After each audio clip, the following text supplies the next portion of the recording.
مولانا منظور احمد قاسمی کے بیانات اور دروس کو سننے کے لیے مولانا صاحب کے آفیشیل یوٹیوب چینل مولانا منظور احمد آفیشیل کو سبسکرائب کریں۔ اعوذ باللہ من الشیطان الرجیم، بسم اللہ الرحمن الرحیم۔ والنجم اذا ہوا ما ضل صاحبکم وما غوا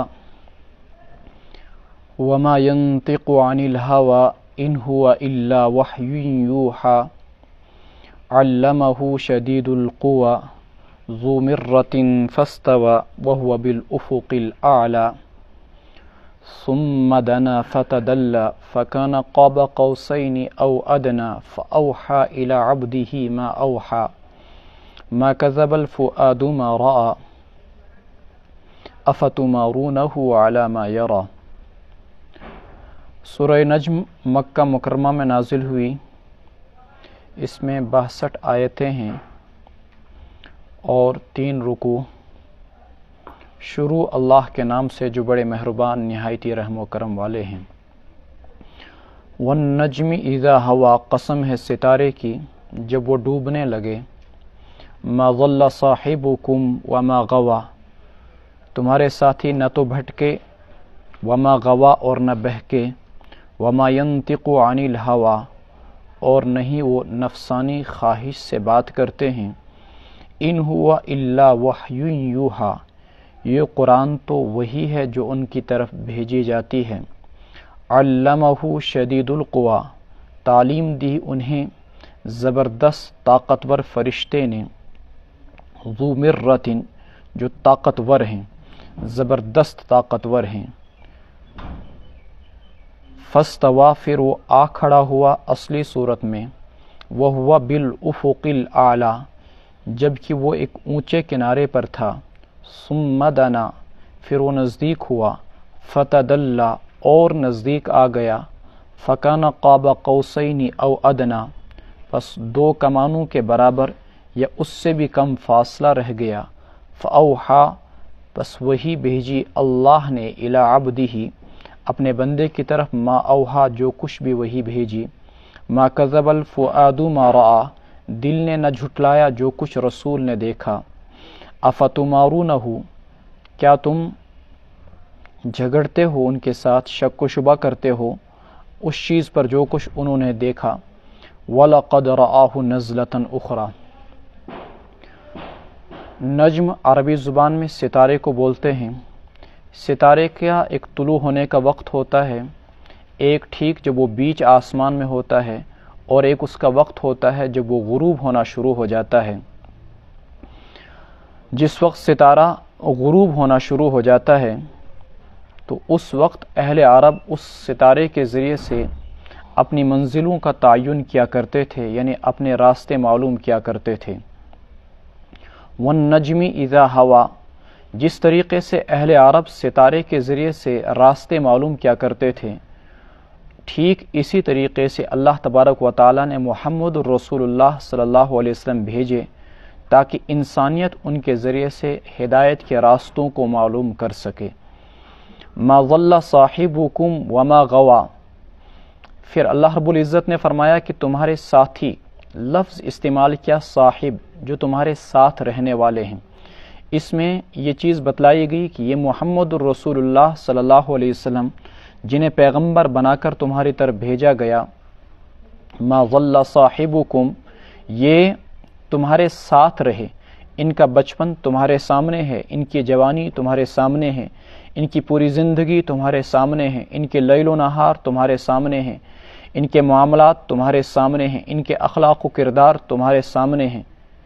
جب سب کچھ تمہارے سامنے ان کی زندگی ہے، اور تم نے ان کی زندگی کے اندر کبھی بھی کوئی کجی، کبھی بھی کوئی ٹیڑھ پن، کبھی بھی کوئی غلطی نہیں دیکھی، تو اللہ تعالیٰ کے معاملے میں بھلا یہ کیسے جھوٹ بول سکتے ہیں اور تمہیں گمراہ کر سکتے ہیں۔ ما ضل صاحبکم، تمہارا ساتھی، ضلال کے معنی آتے ہیں جب کوئی انسان راستہ بھول کر ایک ہی جگہ کھڑا ہو جاتا ہے، اور غوا کے معنی آتے ہیں جب کوئی انسان غلط راستے پہ چل پڑتا ہے۔ تو محمد الرسول اللہ صلی اللہ علیہ وسلم کے متعلق باری تعالیٰ فرما رہے ہیں کہ یہ نہ تو راستے سے بھٹکے، وما غوا، اور نہیں بہک گئے، وما ينطق عن الهوى، یہ جو کچھ قرآن تمہیں پڑھ پڑھ کر سناتے ہیں یہ اپنی نفسانی خواہش سے پڑھ پڑھ کر نہیں سناتے ہیں، ان ہوا الا وحی یوحا، یہ تو وہی ہے جو ان کی طرف اللہ کی طرف سے بھیجی جاتی ہے، وما ینطق عن الہوا ان ہوا الا وحی یوحا۔ رسول اکرم صلی اللہ علیہ وسلم پر اترنے والی اللہ تعالیٰ کی طرف سے وحی کی دو قسمیں ہیں، ایک وحی مطلوع، ایک وحی غیر مطلوع۔ وحی مطلوع جس کی تلاوت کی جاتی ہے یعنی قرآن کریم، اور وحی غیر مطلوع جس کی تلاوت نہیں کی جاتی ہے یعنی رسول اکرم صلی اللہ علیہ وسلم کی احادیث۔ اب ان احادیث کی دو قسمیں ہیں، کچھ مضامین ایسے ہیں جن کی نسبت اللہ کے رسول اللہ کی طرف کرتے ہیں، مثلا میرے رب نے مجھے یہ چیز بتلائی، حالانکہ وہ قرآن میں موجود نہیں، اس کو حدیث قدسی سے ہم تعبیر کرتے ہیں۔ اور کچھ مضامین ایسے ہیں جن کی نسبت اللہ تعالیٰ کی طرف نہیں کی جاتی ہے، وہ بھی اللہ ہی کی طرف سے آپ کے دل و دماغ کے اندر القاء کیے جاتے ہیں وہ کلمات۔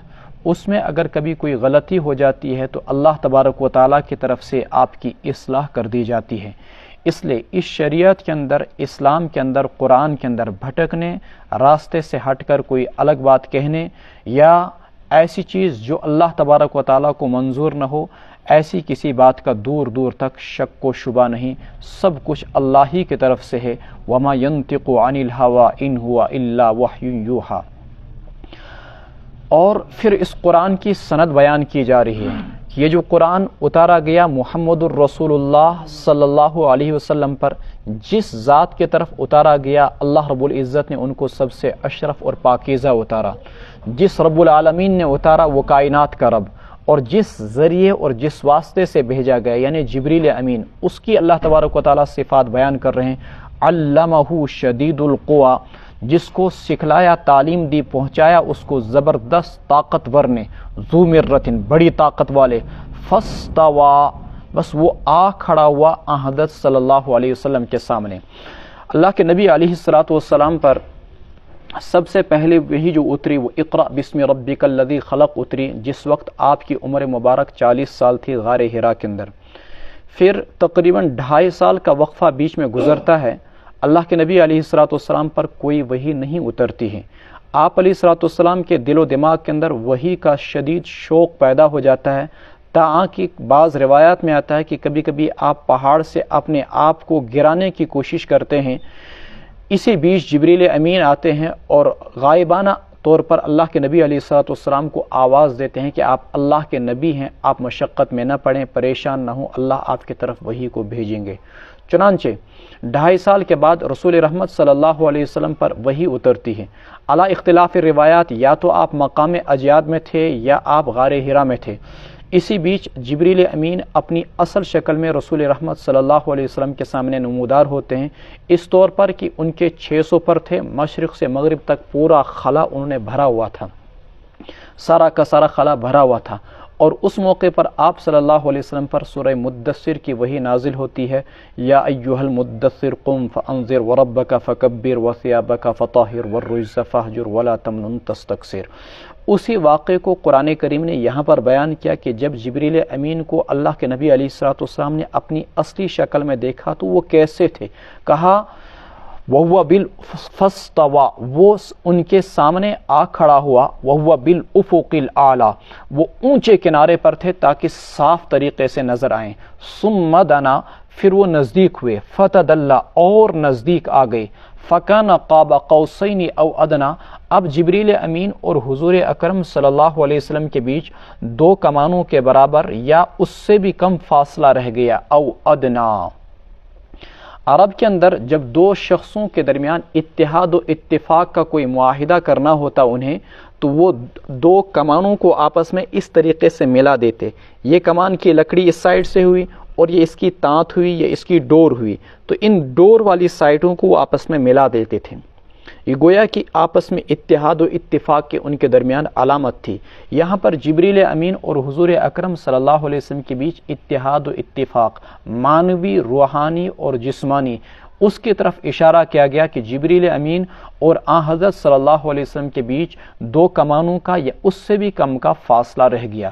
فأوحا، چونکہ وحی کا بیشتر حصہ اللہ رب العزت نے جبریل امین کے ذریعے سے رسول رحمت صلی اللہ علیہ وسلم پر اتارا، اور اکثر جبریل امین بشری انسانی شکل میں اللہ کے نبی علیہ السلام کے پاس آیا کرتے تھے، زیادہ تر حضرت دحیہ کلبی رضی اللہ تعالیٰ عنہ کی شکل میں آیا کرتے تھے۔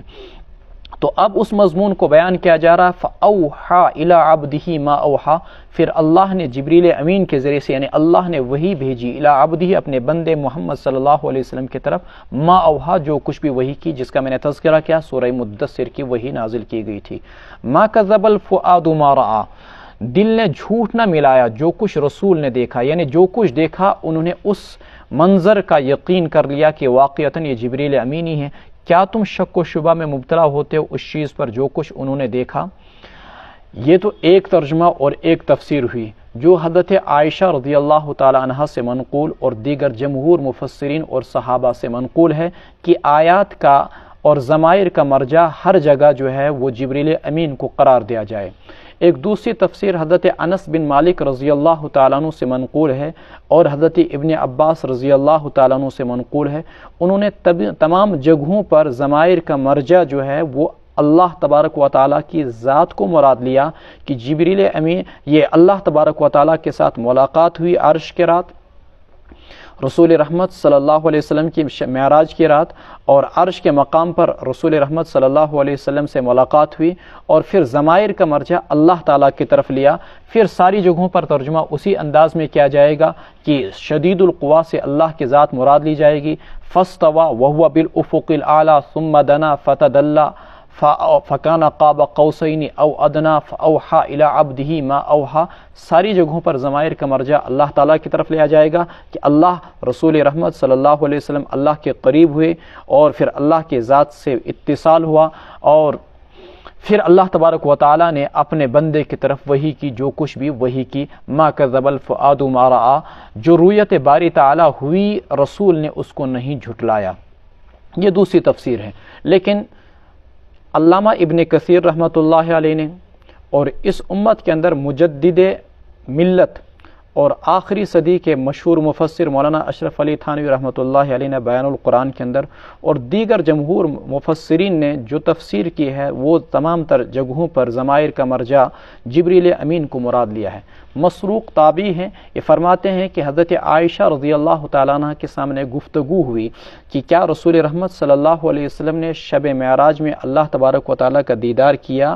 کیا آپ صلی اللہ علیہ وسلم کو رویت باری تعالیٰ حاصل ہے یا نہیں؟ اللہ تبارک و تعالیٰ کو آپ علیہ السلام نے دیکھا یا نہیں دیکھا؟ تو کسی نے ان آیات کی تلاوت کی حضرت عائشہ رضی اللہ تعالیٰ عنہ کے سامنے، جو ابھی آپ کے سامنے ترجمہ کی گئی۔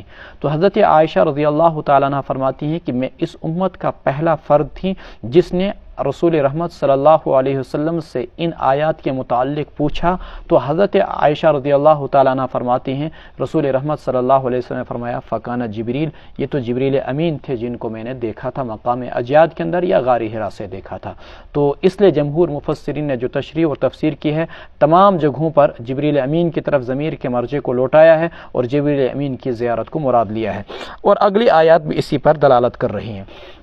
وَلَقَدْ رَآهُ نَزْلَةً أُخْرَى، اور دیکھا انہوں نے ان کو دوسری بار، عند سدرۃ المنتہى، یعنی جبریل امین کو رسول رحمت صلی اللہ علیہ وسلم نے دوسری بار دیکھا، کہاں پر؟ عند سدرۃ المنتہى، سدرۃ المنتہى کے پاس، عندها جنت المأوى، اسی کے پاس جنت المأوى بھی ہے۔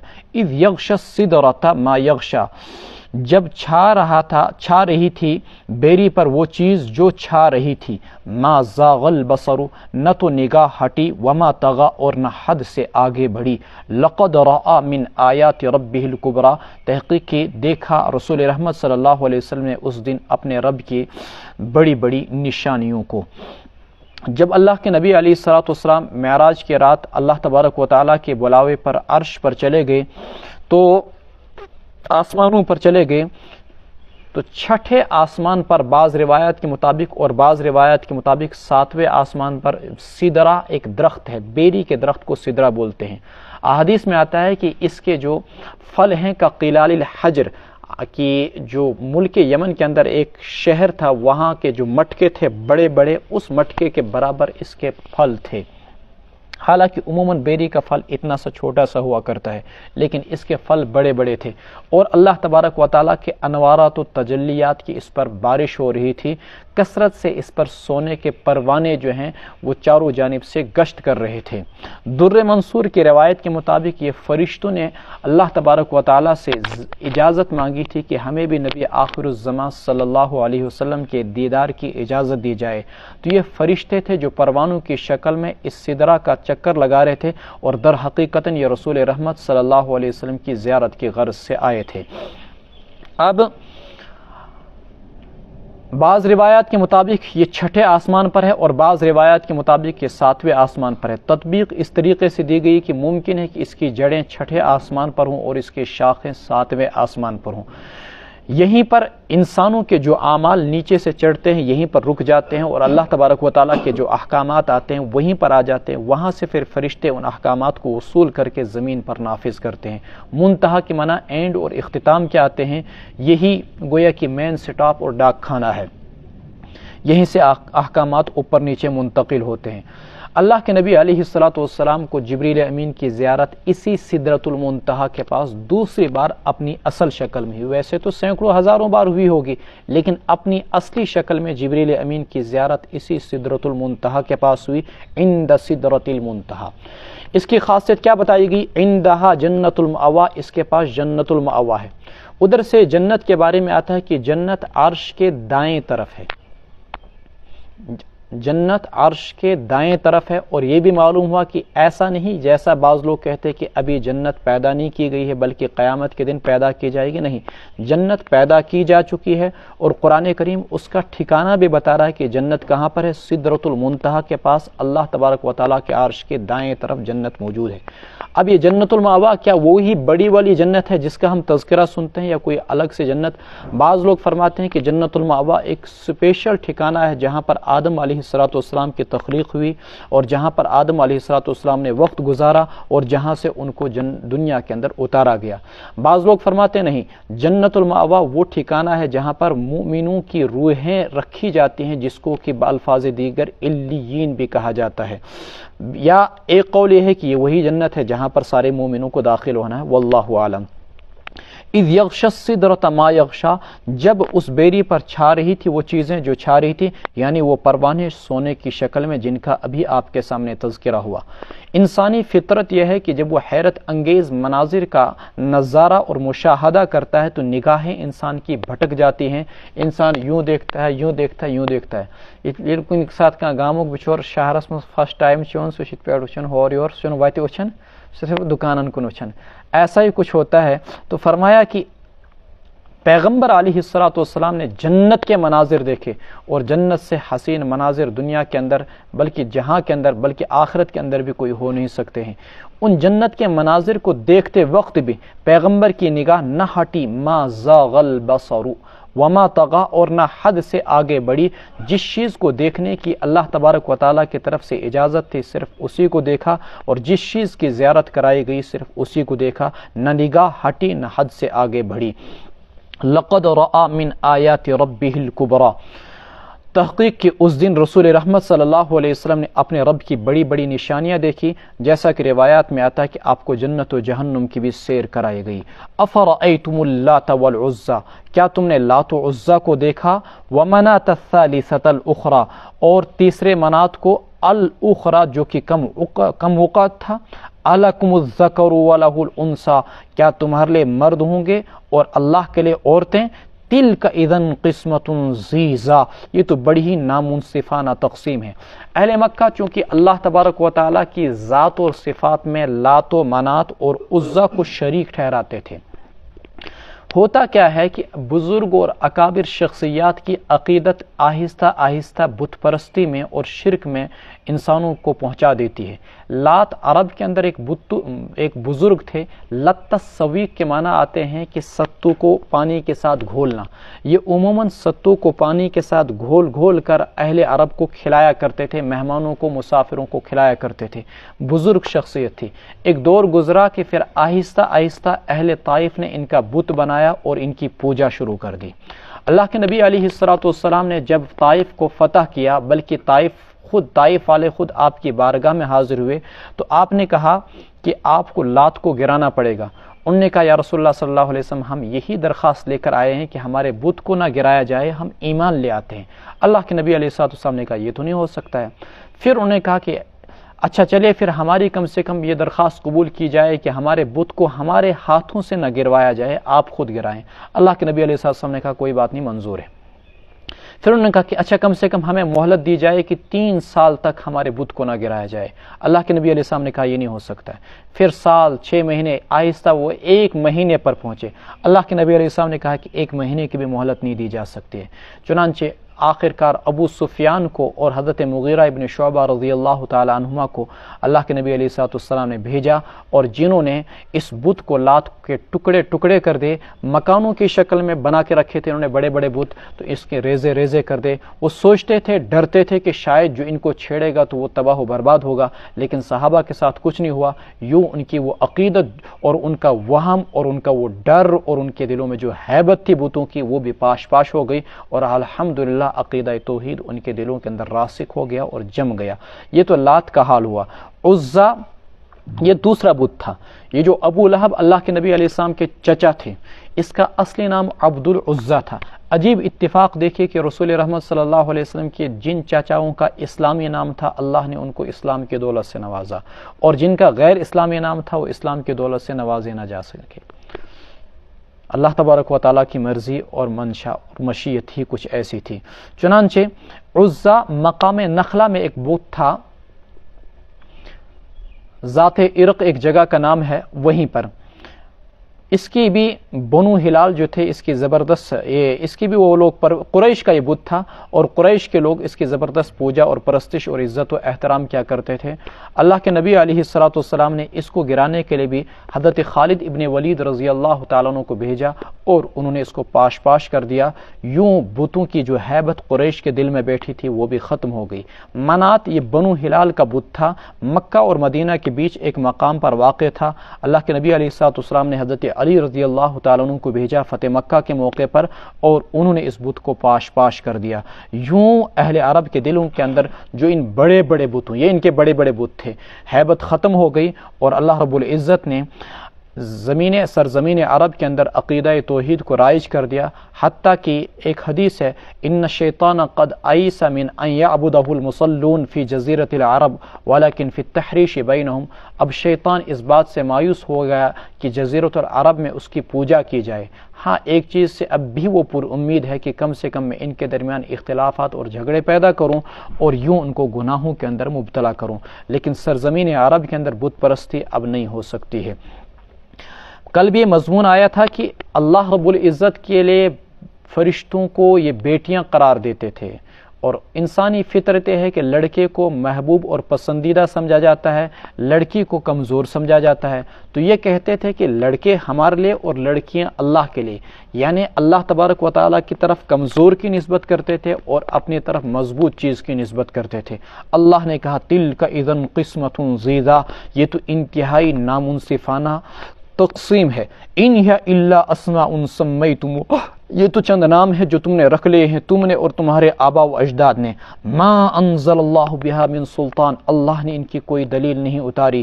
ان یتبعون الا الظن, یہ صرف گمان کی پیروی کرتے ہیں. وما تہوی الانفس, اور اس چیز کی پیروی کرتے ہیں جو ان کے دلوں نے خواہش کی. ولقد جاءہم من ربہم الہدی, اور آئی ان کے پاس ان کے رب کی جانب سے ہدایت. عمل الانسانی ما تمنا, کیا انسان کی ہر تمنا پوری ہو جاتی ہے؟ فللہ الآخرۃ والأولی, اللہ ہی کے اختیار میں ہے دنیا بھی اور آخرت بھی. لہٰذا تم یہ چاہو کہ جس کو چاہو اس کو نبوت سے نوازو, جس کو چاہو اس کو بیٹیاں دو, جس کو چاہو اس کو بیٹے تجویز کرو, یہ چیز نہیں ہو سکتی. انسان کی ہر تمنا پوری نہیں ہوتی. اللہ رب العزت ہی اس کائنات کے حقیقی مالک ہیں. فللہ الآخرۃ والأولی, اللہ ہی کے اختیار میں دنیا میں بھی ہے اور اللہ ہی کے آخرت میں آخرت بھی ہے. وَكَم مِّن مَلَكٍ فِي السَّمَاوَاتِ لَا تُغْنِي شَفَاعَتُهُمْ شَيْئًا إِلَّا مِن بَعْدِ أَن يَأْذَنَ اللَّهُ لِمَن يَشَاءُ وَيَرْضَىٰ. ان کی سوچ یہ تھی کہ یہ جو ہمارے بت ہیں لات عزا منات یہ ہماری سفارشی ہوں گے کل قیامت کے دن، اور یہی بارگاہ خداوندی میں عذاب سے ہم کو چھڑائیں گے اور بچائیں گے۔ اللہ نے کہا یہ بت تو کس کھیت کی مولی ہیں، خود فرشتے بھی اللہ کے عذاب سے حالانکہ وہ کتنے مقرب ہیں کسی کو بچا نہیں سکتے، کسی کے سامنے سفارش نہیں کر سکتے، مگر یہ کہ اللہ ہی ان کو اجازت دے تو سوال دیگر ہے۔ ہمارے یہاں بھی یہ سوچ ہے، جس طریقے سے اہل عرب کو یہ سوچ تھی کہ بزرگوں کی عقیدت دلوں میں رکھی اور پھر یہ خیال رکھا کہ یہ بزرگ ہی ہم کو بچا لیں گے۔ ہماری سوسائٹی اور معاشرے کے اندر بھی بہت سارے ایسے لوگ ہیں جن کی یہ سوچ ہے کہ ایس بچائے مخدوم صوب، ایس بچائے دستگیر صوب، حالانکہ دستگیر کہنا کسی کو جائز نہیں ہے، صرف اور صرف اللہ ہی کی ذات دستگیر، ہاتھ پکڑنے والی، مصیبتوں سے بچانے والی صرف اللہ ہی کی ذات ہے۔ تو کوئی بھی بزرگ ولی، چاہے وہ شیخ نور الدین نورانی ہوں، شیخ حمزہ مخدومی رحمۃ اللہ علیہ ہوں، یہ سب اولیاء کرام ہمارے لیے قابل اعزاز و اکرام ہستیاں ہیں جنہوں نے ہم تک دین اسلام پہنچایا، لیکن اس کا ہرگز یہ مطلب نہیں کہ ہم ان کو محبوب سے معبود بنا لیں اور ان کو اللہ تبارک و تعالیٰ کی ذات و صفات کے اندر شریک ٹھہرائیں۔ اہل عرب بھی اسی طریقے سے بت پرستی کے اندر مبتلا ہو گئے تھے، اولیاء پرستی کی وجہ سے اور اولیاء کی محبت میں غلو کرنے کی وجہ سے۔ اللہ بچائے، ہماری قوم کے اندر بھی بہت سارے ایسے لوگ ہیں جو اولیاء کی محبت کے اندر غلو کر کے اولیاء پرستی تک پہنچ جاتے ہیں، اور پھر یہی اولیاء پرستی انسان کو بت پرستی تک پہنچا دیتی ہے، بلکہ اولیاء پرستی ہی بت پرستی ہے۔ وَكَم مِّن مَلَكٍ فِي السَّمَاوَاتِ، اللہ تبارک و تعالیٰ فرماتے ہیں کتنے ہی فرشتے آسمانوں میں ہیں، لا تغنی شفاعتهم شیئا، کہ ان کی سفارش کچھ بھی فائدہ نہیں دے گی، الا من بعد ان یأذن اللہ، مگر بعد اس کے کہ اللہ سفارش کی ان کو اجازت دے، لمن یشاء، جس کے لیے چاہیں، ویرضا، اور جس کے لیے اللہ راضی ہو۔ ایسا نہیں کہ کافر کے لیے کوئی فرشتہ سفارش کر دے، کوئی ولی سفارش کر دے تو وہ دوزخ کے عذاب سے بچ جائے گا، نہیں، جس کے لیے سفارش کی جائے وہ سفارش کا مستحق اور حقدار بھی ہونا چاہیے۔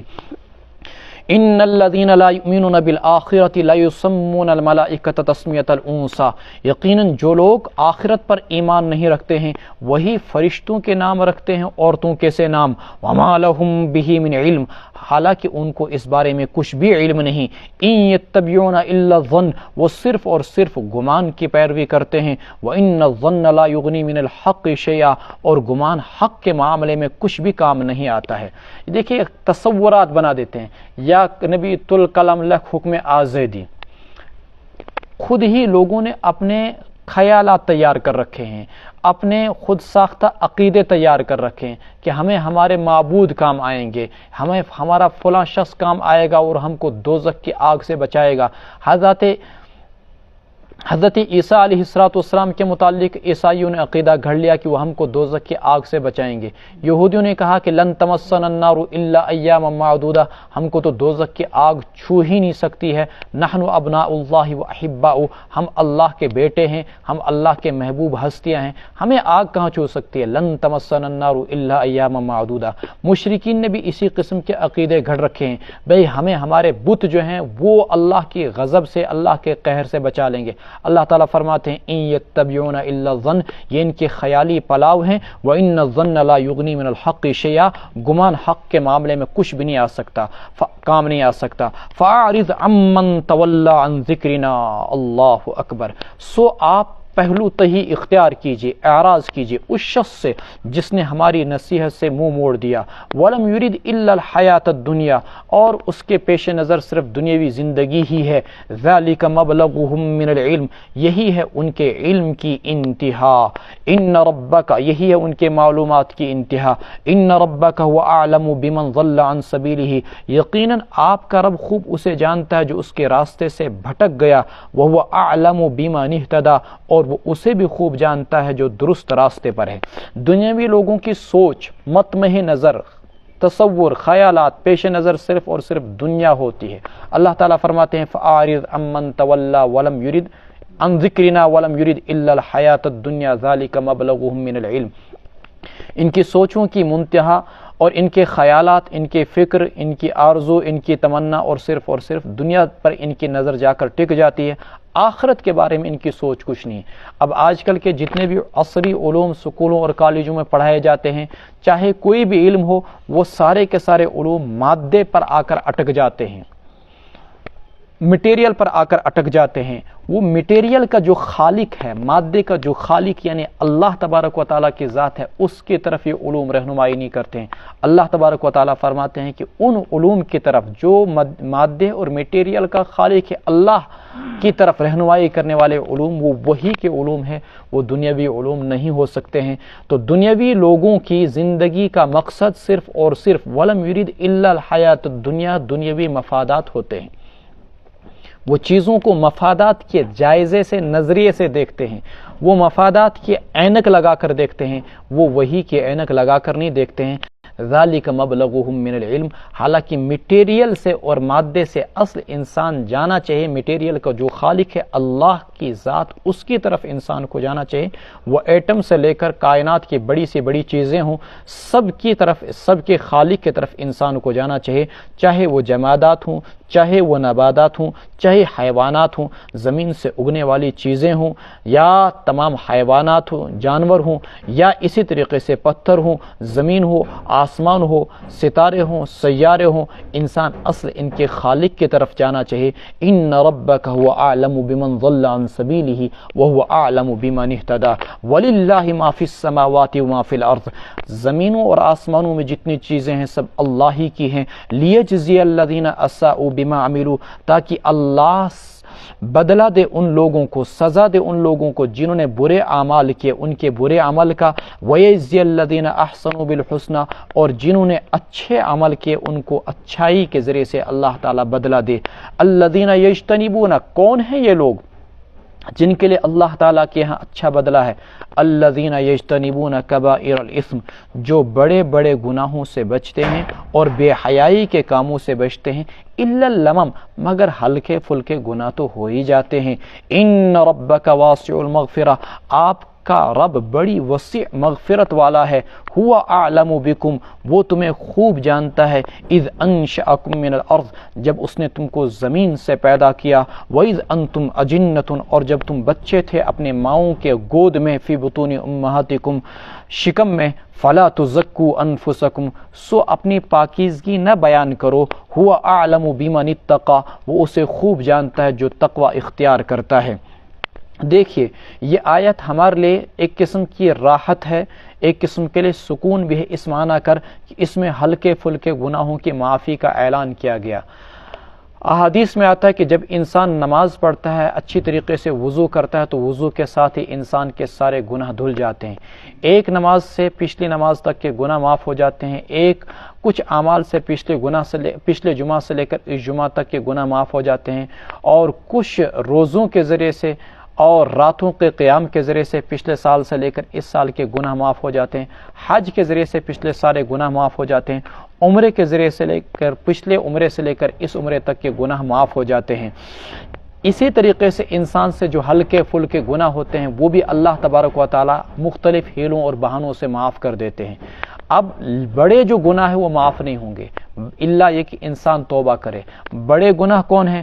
علماء نے فرمایا کہ جس پر لعنت وارد ہوئی ہے، مثلا فلعنت اللہ علی الکاذبین، جس پر جہنم کی وعید آئی ہے، یا جس کے بارے میں یہ فرمایا کہ یہ شخص ہم میں سے نہیں، مثلا لیس منا من ضرب وہ شخص ہم میں سے نہیں ہے جو اپنے چہرے کو پیٹے یا اپنے گریبان کو پھاڑے، یا جس کے بارے میں جہنم کی وعید آئی کہ خالدین فیہا ابدا، وہ دوزخ کے اندر ہمیشہ ہمیشہ رہے گا۔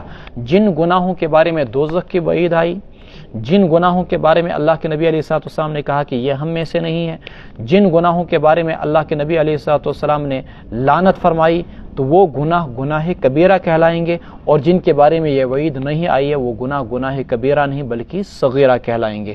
تو الذین یجتنبون کبائر الاثم والفواحش الا اللمم ان ربک واسع المغفرہ، اہل ایمان کون ہیں؟ جو بڑے بڑے گناہوں سے بچتے ہیں اور بے حیائی کے کاموں سے بچتے ہیں، مگر ہلکے پھلکے گناہ اللہ تبارک و تعالیٰ ان کو معاف کر دیں گے۔ انسان کی فطرت کیا ہے کہ قرآن پڑھنا شروع کیا، اپنے آپ کو نیک و صالح سمجھتا ہے، تہجد کیا پڑھی، اپنے آپ کو ولی سمجھتا ہے، نمازیں کیا پڑھی، اپنے آپ کو متقی اور پرہیزگار سمجھتا ہے، سر پر ٹوپی کیا رکھی، داڑھی کیا رکھی، اپنے آپ کو صالح اور عالم سمجھنا شروع کر دیتا ہے۔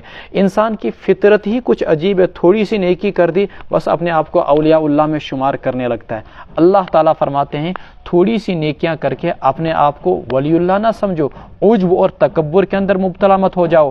فلا تزکوا انفسکم هو اعلم بمن اتقى، اپنی پاکیزگی اور اپنی صفائی مت بیان کرو، اللہ خوب جانتے ہیں کہ کون متقی اور پرہیزگار ہے۔ چونکہ اصل عزت کا تعلق، نیکی کا تعلق تقوی کے ساتھ ہے، اور تقوی ہی کے بارے میں آیا ان اکرمکم عند اللہ اتقاکم، اور تقوی کا تعلق دل کے ساتھ ہے۔ بظاہر ایک شخص قرآن پڑھ رہا ہے، تہجد پڑھ رہا ہے، نمازیں پڑھ رہا ہے، روزے رکھ رہا ہے، قرآن کی تلاوت کر رہا ہے، لیکن اس کو پتہ ہی نہیں کہ وہ عجب کے اندر مبتلا ہو چکا ہے، خود پسندی کے اندر مبتلا ہو چکا ہے، ریاکاری اور تکبر میں مبتلا ہو چکا ہے۔ بظاہر تو اعمال صحابہ والے صالحانہ مومنانہ، لیکن نیت کے اندر فساد آ چکا ہے، جس کی وجہ سے وہ تباہ و برباد ہو چکا ہوتا ہے۔ ایک انسان ہے 50 سال سے اذان پڑھ رہا ہے، آپ کے نظر میں وہ ولی اللہ ہے، لیکن اس کو پتہ ہی نہیں کہ وہ آہستہ آہستہ، فرماتے ہیں حدیث میں آتا ہے کہ دب الیکم داء الامم، تم پر ایک بیماری تمہاری طرف رینگ کر آئے گی چونٹی کی طرح، اور تم کو پتہ ہی نہیں چلے گا وہ بیماری کون سی، عجب و تکبر کی۔ انسان عجب، خود پسندی کے اندر اور تکبر کے اندر مبتلا ہو جاتا ہے، حالانکہ اس کو پتہ ہی نہیں ہوتا ہے، اور اس کی ساری زندگی کی نیکیاں تکبر کی وجہ سے تباہ و برباد ہو جاتی ہیں۔ چونکہ تکبر ایک قسم کا شرک ہے، انسان لوگوں کو دکھلانے کے لیے نیکی کرتا ہے، اللہ کو خوش کرنے کے لیے نیکی نہیں کرتا ہے۔ فلا تزکوا انفسکم، اے لوگو اپنی پاکی نہ بیان کرو، اللہ خوب جانتا ہے کہ کون متقی اور پرہیزگار ہے۔ مکہ کے اندر ایک شخص تھا ولید ابن مغیرہ، اس نے قرآن کو سنا تو قرآن اس پر اثر انداز ہوا، اس نے ایمان قبول کرنے کا ارادہ کیا اور مسلمان بننے کا ارادہ کیا، اور مسلمان بننا ہی چاہا کہ اس کے کچھ دوستوں نے، قریش کے کچھ ساتھیوں نے کہا تو کیوں مسلمان ہونا چاہتا ہے؟ اس نے کہا کہ میں اللہ کے عذاب سے، اللہ کے قہر سے ڈرتا ہوں، مبادا کہیں قیامت کے دن قبر کے اندر، حشر کے اندر مجھے اللہ کے غضب اور قہر کا اور آگ کا سامنا نہ کرنا پڑے۔ اس نے کہا کوئی پرواہ نہیں، تو ہم کو پیسے دے دے، ہم تیرے حصے کا عذاب قبر میں، حشر میں سہ لیں گے، چیں جائے گا سوئے اس دوز کس، لیکن سدے اس کے مال، سدے اس کے پونس۔ چنانچہ اس نے ان کو پیسے دینے شروع کیے، ایک بار بھی، دو بار بھی، 3 بار دیے، پھر اس کے بعد اس نے دینا بند کر دیا۔ اللہ رب العزت نے اسی ولید ابن مغیرہ کے بارے میں یہ آیات اتاری اور نازل کی، جس کے بارے میں بتایا گیا کہ کوئی انسان کسی کے کچھ کام نہیں آ سکتا ہے۔ افرأیت الذی تولی، کیا آپ نے اس کو دیکھا جس نے منہ پھیر لیا، واعطی قلیلا، تھوڑا سا دیا، وَأَقْدَى، اور پھر روک دیا، أَعِندَهُ عِلْمُ الْغَيْبِ، کیا اس کے پاس غیب کا علم ہے، فَهُوَ يَرَى، وہ دیکھتا ہے کہ کل قیامت کے دن یہ لوگ جو اس سے پیسہ لے رہے ہیں اس کو دوزخ کے عذاب سے بچا لیں گے۔ أَمْ لَمْ يُنَبَّأْ بِمَا فِي صُحُفِ موسیٰ، کیا اس کو خبر نہیں دی گئی ان مضامین کی جو موسیٰ علیہ السلام کے صحیفوں میں ہے، وَإِبْرَاهِيمَ الَّذِي وَفَّى، اور ابراہیم علیہ السلام کے صحیفوں میں، الَّذِي وَفَّى، جو پوری طرح احکامات بجا لائے، اللہ تزر وازرۃ وزر اخری، کہ کوئی بوجھ اٹھانے والا کسی دوسرے کا بوجھ نہیں اٹھائے گا، وَأَلَّيْسَ لِلْإِنسَانِ إِلَّا مَا سَعَى، اور نہیں ہوگا انسان کے لیے مگر وہی چیز جس کی اس نے خود سعی کی ہوگی۔ اب دیکھیں یہاں پر اس کو بتلایا گیا ولید ابن مغیرہ کو، کیا تجھے ان مضامین کی خبر نہیں جو پچھلے صحیفوں میں آئی؟ یعنی موسیٰ علیہ السلام کو بھی یہ بات بتلائی گئی تھی اور ابراہیم علیہ السلام کو بھی یہ بات بتائی گئی تھی کہ کوئی انسان کسی دوسرے کا بوجھ نہیں اٹھائے گا۔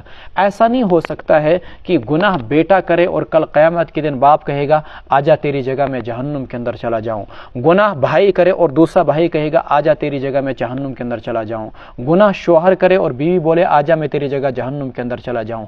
اللہ تزر وازرۃ وزر اخری، کوئی بوجھ اٹھانے والا کسی دوسرے کا بوجھ نہیں اٹھائے گا۔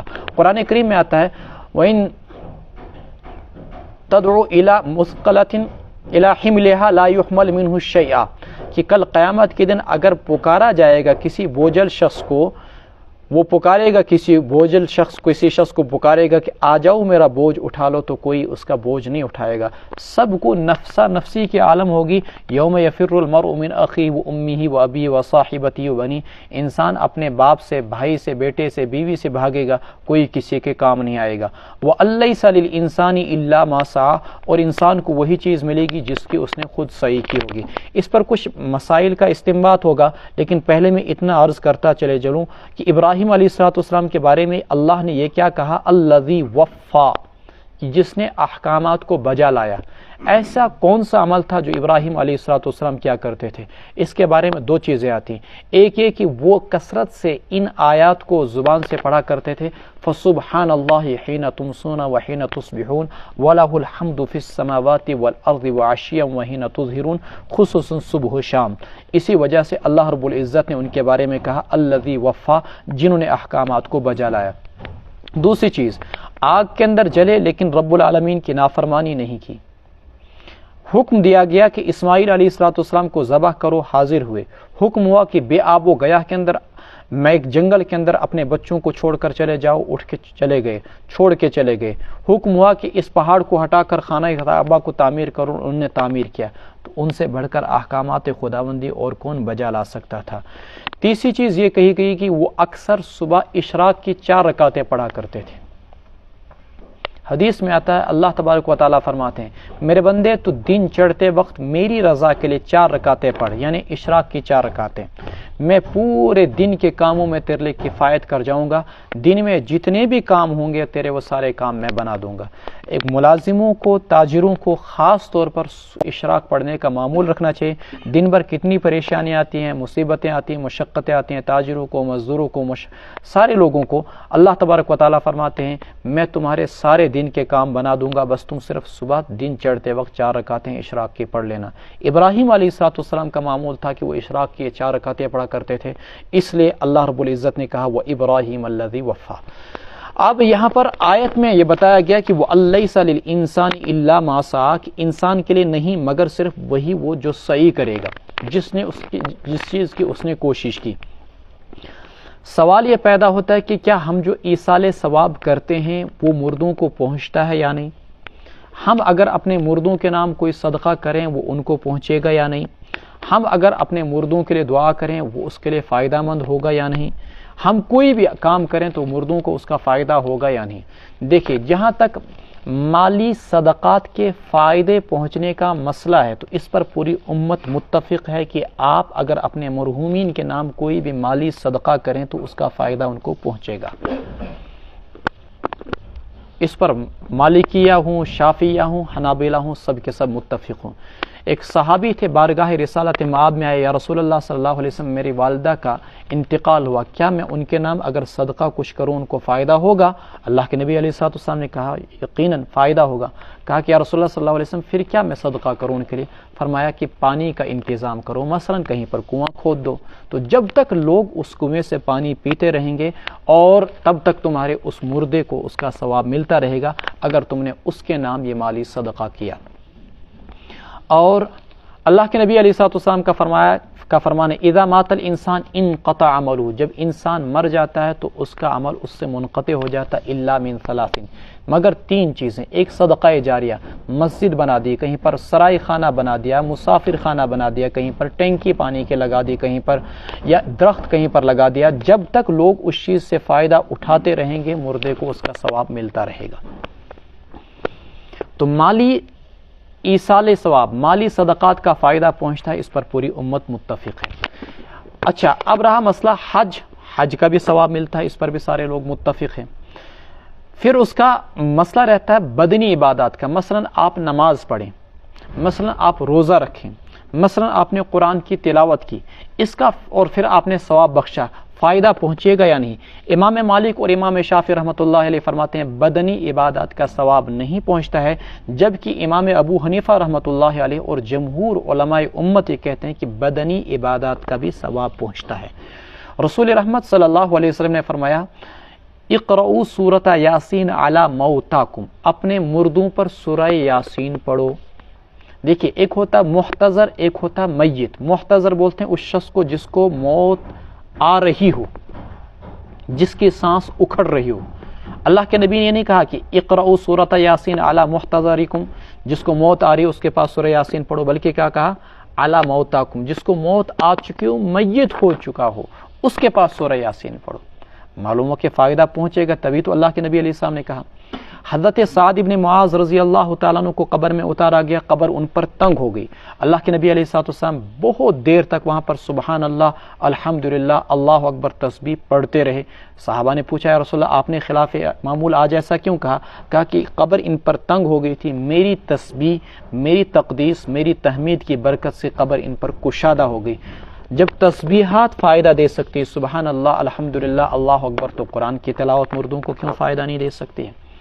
اور حدیث میں آتا ہے کہ جب انسان مر جاتا ہے تو اگر اس نے اپنے بچے کو دین سکھلایا ہو، جب تک اس کا بچہ اس کے لیے دعا کرتا رہے گا تو وہ اس کے لیے نافع اور فائدہ مند رہے گا۔ معلوم ہے کہ جب دعا فائدہ دے گی تو قرآن کی تلاوت فائدہ کیوں نہیں دے گی؟ اسی طریقے سے حدیث میں آتا ہے کہ جب انسان مر جاتا ہے تو مرنے کے بعد جو چیز اس کو فائدہ دیتی ہے، او علم علمہ، جو علم اس نے سکھلایا، مثلا مسائل، مثلا قرآن، جب تک لوگ قرآن پڑھتے رہیں گے تو اس کو قبر میں ثواب پہنچتا رہے گا۔ تو ان ساری روایات سے اس بات کو تائید و تقویت ملتی ہے کہ مردے کو قرآن کریم کے ثواب کا بھی فائدہ پہنچتا ہے اور مردے کو بدنی عبادات کا بھی فائدہ پہنچتا ہے۔ ہاں البتہ یہ چیز یہ ہے کہ اگر والد صاحب نے نماز چھوڑی ہو تو بیٹا چاہے کہ میں اس کی طرف سے اب وہ نماز ادا کروں، یہ نہیں چل سکتا ہے۔ ہر ایک شخص کی نماز اپنی، روزہ اپنا، ساری عبادتیں اپنی اپنی۔ یہ نہیں ہو سکتا کہ باعث اس مشید کا سن سونے سوارے کس اور اس میں نماز تے پڑھتے چلنا، ساری نمازیں اپنی، سب نے روزے اپنے اپنے ادا کرنے ہوں گے۔ اور وَأَلَّيْسَ لِلْإِنسَانِ إِلَّا مَا سَعَى کے اندر سعی ایمانی کو بتلایا گیا ہے کہ کل قیامت کے دن ایک شخص کا ایمان دوسرے کے کو فائدہ نہیں پہنچائے گا۔ مثلا باپ مسلمان ہے، بیٹا کافر ہے، تو باپ کا ایمان بیٹے کو فائدہ نہیں پہنچا سکتا ہے۔ یہ مضمون اس آیت کے اندر بتلایا گیا ہے کہ انسان کے لیے نہیں ہے مگر وہی چیز جس کی اس نے سعی کی، یعنی سعی ایمانی جو ہے ایک انسان کی دوسرے انسان کے لیے کارگر نہیں ہو سکتی ہے، البتہ سعی اعمال کارگر ہو سکتی ہے۔ وَأَنَّ سَعْيَهُ سَوْفَ يُرَىٰ، اور ان قریب ان کی کوششوں کو جانچا جائے گا، پرکھا جائے گا، دیکھا جائے گا۔ اللہ رب العزت کی نظر دلوں پر ہوتی ہے، آیا اخلاص کے ساتھ عمل کیا ہے یا صرف دکھلاوے کے خاطر؟ اخلاص کے ساتھ عمل کیا ہے تو اللہ تبارک و تعالیٰ اس کو ثواب دیں گے، دکھلاوے کے خاطر کیا ہے تو کوئی فائدہ نہیں ہوگا۔ ثم یجزاہ الجزاء الاوفیٰ، پھر اس بندے کو پورا پورا بدلہ دیا جائے گا۔ وان الی ربک المنتہی، اور یہ کہ تیرے رب ہی کی طرف تیری واپسی ہوگی، تیرا واپسی کا ٹھکانہ ہوگا۔ وانہ هو اضحک وابکا، وہی اللہ ہے جو ہنساتے ہیں، وہی اللہ ہے جو رلاتا ہے۔ وانہ هو امات واحیا، یہ وہ سارا مضمون ہے جس کے بارے میں پیچھے آیا فی صحف ابراہیم و موسیٰ، جو موسیٰ علیہ السلام اور ابراہیم علیہ السلام کے صحیفوں کے اندر بھی موجود ہے۔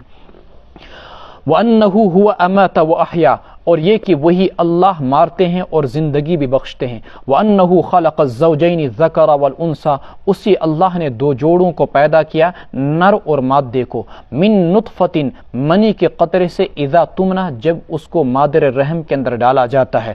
وَأَنَّ عَلَيْهِ النَّشْأَةَ الْأُخْرَى، اسی اللہ کے ذمے ہے انسان کو دوبارہ پیدا کرنا۔ وَأَنَّهُ هُوَ أَغْنَى وَأَقْنَى، وہی اللہ مالدار بھی بناتا ہے، وَأَقْنَى، اور وہی مفلس بھی بناتا ہے۔ وَأَنَّهُ رَبُّ الشِّعْرَىٰ، اور وہی شعراء کا رب ہے۔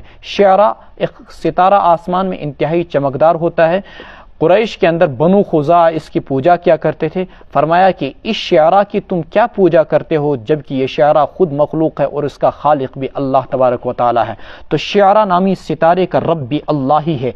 اور اے قریش مکہ، اگر تم باز نہیں آؤ گے تو وہی وہ اللہ ہے۔ اہلک عادا الاولی، جس نے عاد اولا کو تباہ و برباد کر دیا۔ قوم عاد، حضرت نوح علیہ السلام کی نسل سے کچھ لوگ پیدا ہوئے تھے، اس میں سے ارم تھے اور پھر عاص تھے، اور پھر اسی عاص اور ارم کی اولاد سے آگے عاد پیدا ہوئے، اور پھر انہی کے جانب پیغمبر کو بھیجا گیا تھا حضرت ہود علیہ السلام کو۔ پھر اس کے بعد کچھ عرصے کے بعد ایک دوسرے شخص پیدا ہوئے سمود، اور پھر انہی کی نسل بڑھی اور ایک خاندان بنا، ان کی طرف حضرت صالح علیہ السلام کو بھیجا گیا تھا۔ وَإِلَىٰ ثَمُودَ أَخَاهُمْ صَالِحًا، یہ بڑے طاقتور لوگ تھے، جیسا کہ کل بھی ان کا مضمون آیا تھا۔ اللہ تعالیٰ فرماتے ہیں کہ عاد اولا کو بھی اللہ ہی نے تباہ و برباد کیا، وَثَمُودَ فَمَا أَبْقَىٰ، اور ثمود پس اللہ نے ان کو بھی نہ چھوڑا، وَقَوْمَ نُوحٍ مِّن قَبْلَ، اور نوح علیہ السلام کی قوم کو بھی اس سے پہلے اللہ ہی نے تباہ و برباد کر دیا۔ إِنَّهُمْ كَانُوا هُمْ أَظْلَمَ وَأَطْغَىٰ، وہ لوگ بڑے ظالم تھے، وَأَطْغَىٰ، اور سرکش تھے، وَالْمُؤْتَفِكَةَ أَهْوَىٰ، اور الٹی ہوئی بستیوں کو اللہ ہی نے پٹخ ڈالا۔ کل آپ کے سامنے مضمون آیا تھا، لوط علیہ السلام کی بستی کو اللہ تبارک و تعالیٰ نے جبریل امین کے ذریعے سے پٹخ دیا تھا، اوپر آسمانوں پر لیا اور اوپر سے وہاں سے پٹخ دیا۔ فرماتے ہیں کہ ان الٹی ہوئی بستیوں کو اللہ ہی نے پٹخ ڈالا، فغشاها ما غشا، پھر ان کو ڈھانپ دیا اس چیز سے جس چیز سے ان کو ڈھانپ دیا، یعنی ان پتھروں سے جو پتھر ان پر برسائے گئے تھے، اللہ تعالیٰ فرماتے ہیں ان کے ذریعے سے ان کو ڈھانپ دیا گیا ان بستیوں کو۔ فَبِأَيِّ آلَاءِ رَبِّكَ تَتَمَارَىٰ، سو تم اپنے رب کی کون کون سی نعمتوں میں شک و شبہ کرو گے، جھگڑو گے۔ ھذا نذیر من النذر الاولی، یہ پیغمبر ہے ڈرانے والوں میں سے، جیسے کہ اس سے پہلے بہت سارے پیغمبر ڈرانے والے آئے۔ ازفت الازفہ، قریب آ گئی قریب آنے والی چیز، یعنی قیامت۔ لیس لہا من دون اللہ کاشفہ، اللہ کے سوا کوئی اس کو ہٹانے والا نہیں۔ افمن ھذا الحدیث تعجبون، کیا تم اس حدیث پر یعنی اس قرآن پر تعجب کرتے ہو؟ وتضحکون، ہنستے ہو، ولا تبکون، اور روتے نہیں ہو، وانتم سامدون، اور تم کھیل کود میں پڑے ہوئے ہو۔ فاسجدوا للہ وعبدوا، تم سجدہ کرو اللہ کے سامنے، وعبدوا، اور اللہ ہی کی بندگی کرو۔ یہ پہلی صورت ہے جو اللہ کے نبی علیہ السلام نے پورے قریش کے سامنے خانہ کعبہ کے پاس تلاوت کی۔ عجیب اتفاق، جس وقت اس صورت کی تلاوت کی گئی، یہ تقریباً ہجرت سے 7 سال پہلے کا واقعہ ہے، نبوت سے 5 سال کے بعد کا واقعہ ہے۔ جس وقت اللہ کے نبی علیہ السلام نے اس کی تلاوت کی، سارے کے سارے قریش کے لوگ بھی مسلمانوں کے ساتھ سجدے کے اندر گر گئے۔ ایک شخص تھا، غالباً ولید ابن مغیرہ یا کچھ روایتوں کے مطابق امیہ ابن خلف، یہ شخص تھا جو سجدے کے اندر نہیں گیا، اور اس نے زمین سے ایک مٹی کی مٹھی اٹھائی اور یوں ماتھے سے لگائی اور کہنے لگا میرے لیے یہی کافی ہے۔ حضرت عبداللہ ابن مسعود رضی اللہ تعالیٰ عنہ جو اس روایت کے راوی ہیں، وہ فرماتے ہیں میں نے خود دیکھا اس کو کہ وہ بدر کے میدان کے اندر قتل کیا ہوا پڑا ہوا تھا، اس کی لاش پڑی ہوئی تھی۔ یعنی جس نے یہاں پر سجدے سے انکار کر دیا، اللہ رب العزت نے بعد میں اس کو ایمان کی توفیق نہ دی۔ سارے کے سارے قریش لوگ اتنے متاثر ہوئے قرآن کریم کی تلاوت سے کہ وہ سب کے سب سجدے کے اندر گر گئے اس صورت کو سن کر۔ مولانا منظور احمد قاسمی کے بیانات اور دروس کو سننے کے لیے مولانا صاحب کے آفیشیل یوٹیوب چینل مولانا منظور احمد آفیشیل کو سبسکرائب کریں۔